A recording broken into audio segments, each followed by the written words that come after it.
Oh, g'day, Joey here. Recently here in Australia we celebrated the 50th anniversary of a famous TV show called Countdown. And if you're an Aussie of my vintage, say older than, I don't know, 55, you will have many fond memories of Countdown, especially the early years of Countdown. It was a bit of an institution. 6 o'clock every Sunday night, and we all watched it. And right through my high school years, I watched it religiously. So it was, as I said, a music program. It went for about an hour. Half the show would be Australian acts performing live on stage, or miming.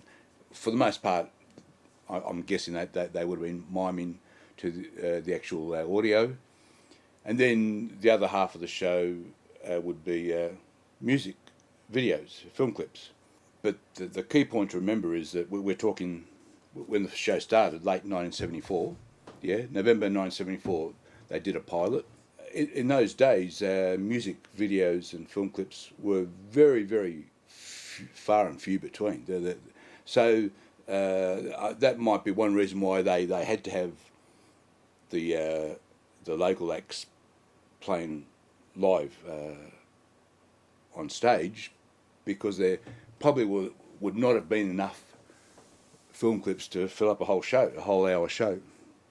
But anyway, if you're like me and of my vintage and have a good memory of Countdown, and you probably would have seen ABC actually ran a 50th anniversary show to celebrate a couple of weeks ago, I guess.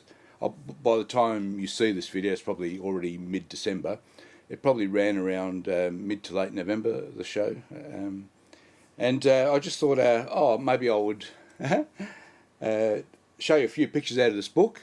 And I'm also armed with a few other shots I've taken, Countdown acts from the actual Countdown set, plus a couple of famous film clips from around that mid-70s period. By the way, the author of this book is none other than Dave Warner. You'd remember him as being, I guess you could say, an early proponent of punk in Australia, and he had a hit with a song called "I'm Just a Suburban Boy." I'm sure all the Aussies out there, I'm sure, will remember that song. Just to start with, there's a beauty. So right there is a picture of Bon Scott dressed as a schoolgirl. He hasn't put his wig on yet.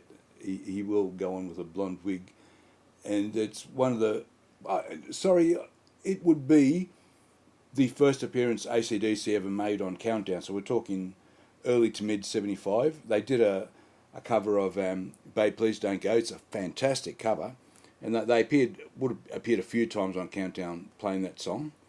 But the first time they appeared, and this was quite controversial at the time, that he decided to appear as a schoolgirl. And I've actually got another shot here. I'll show you this shot. So that's him from Countdown appearing as a schoolgirl, and it's quite a funny memory I have of one of the early episodes of Countdown. Another act that would appear a lot in those early years. This is a very early photo of Split Enz, just on this page. How many of them are there? 7? Yeah, there are 7. At this early stage, I don't think Neil Finn was in the band yet, the brother of Tim Finn. That's Tim right there.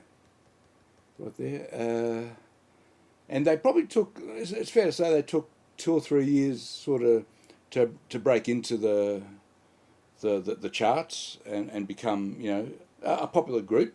They took 2 or 3 years touring and all that sort of stuff. They were originally from New Zealand. And another memory I have is I owned one of their debut album. I cannot recall its name now. It wasn't Frenzy. That was a later album, which I own as well. I don't own the earlier album, but I remember one of these blokes. Maybe it's this one in yellow at the back.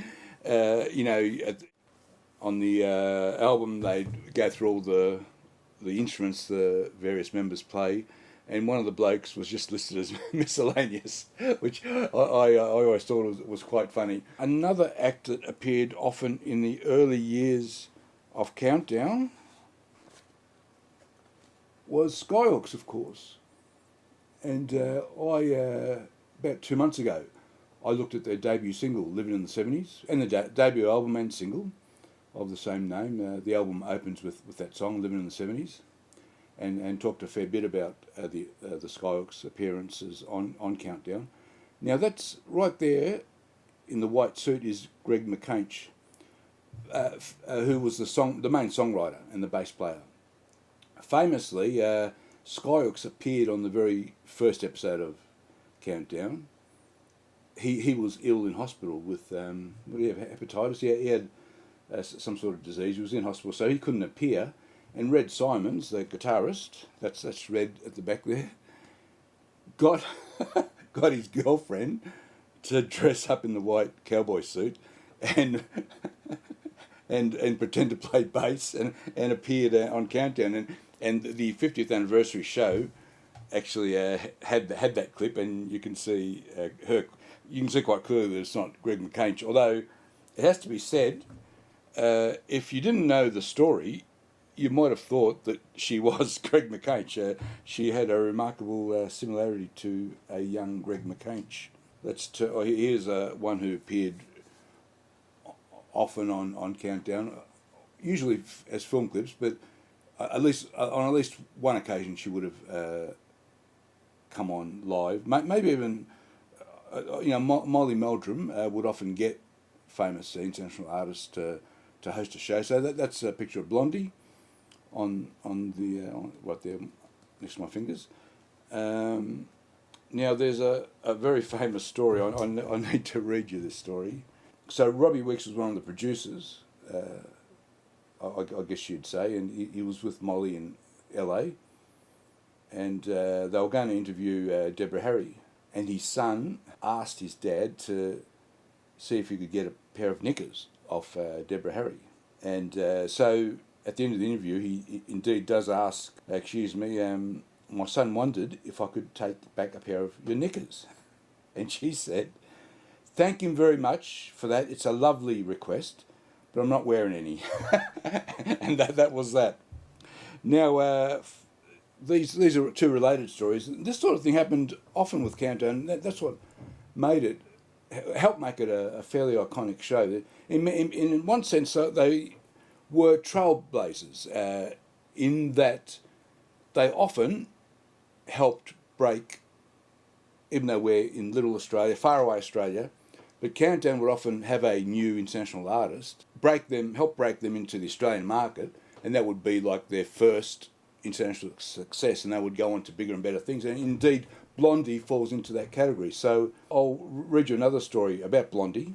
Molly was in Detroit to see Iggy Pop and David Bowie play live, and Blondie was a support act. So and she was relatively unknown at this point. So he asked Blondie if they had a tape of songs that he could play on Countdown, and she directed him to her record company, and he brought back 2 songs. But of the 2, the record company intended one song to be the one that they were going to release. They weren't intending to release the other. But Countdown played the wrong song. And of course that wrong song is from this picture you see up in front of you. And that's from Blondie's film clip where she sings In the Flesh, which was a huge hit in Australia. It was her first number 2 anywhere in the world, apparently. And it, helped establish her, it's fair to say. And what a fantastic song. And look at that picture. Who could not love who could not love Blondie, let's be honest. Now finally is another act that we helped turn into huge stars. They probably would have been huge stars anyway. There was a point where around mid to late 1975, ABBA had, 4 top 10 hits in Australia, and there's no doubt that Australia was